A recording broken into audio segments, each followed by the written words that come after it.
Video games are often called a scapegoat in the discussion around what causes people to commit violent acts. Gamers were quick to dismiss the Uvalde family's lawsuit against Activision, the developer of the popular video game Call of Duty.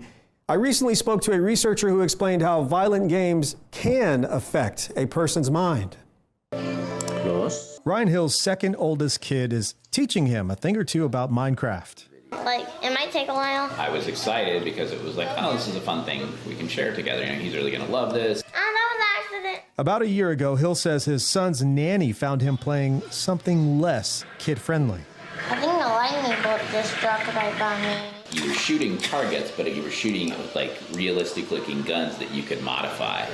Hill, a lifelong gamer himself, wasn't worried. They've been trying to prove that, you know, video games cause violence for years, and there's no evidence or whatever. And she said to me, I think there is now. The link between violence and video games has been studied for decades. Usually the conversation is reignited after mass shootings. Here's State Senator Donna Campbell less than a month after the Robb Elementary shooting in Uvalde. We've got children that isolate themselves and they're on their cell phones. They're texting, they're doing games where they get points for killing someone.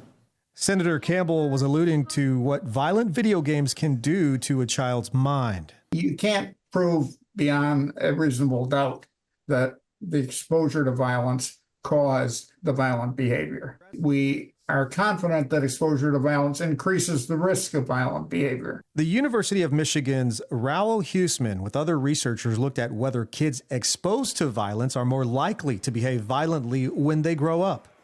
We found that exposure to video game violence was a very significant predictor of behaving violently when they'd grown up to be adults.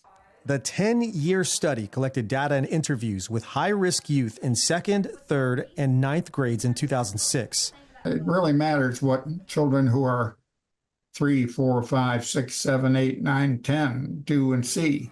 The science revolves around brain development and children learning to solve problems. Children see, children do. The solution they come up with is a script for how they behave. And if they do this over and over again, that script becomes encoded in their brain and will be repeated. Dr. Huesmann's recommendation is parents keep children from playing violent video games until they're older teens. But I'm sure he'll want to play games that are more violent as he gets older. I mean, just when that time comes, it'll be that's another layer. A bridge Hill and his son will cross when they get there together.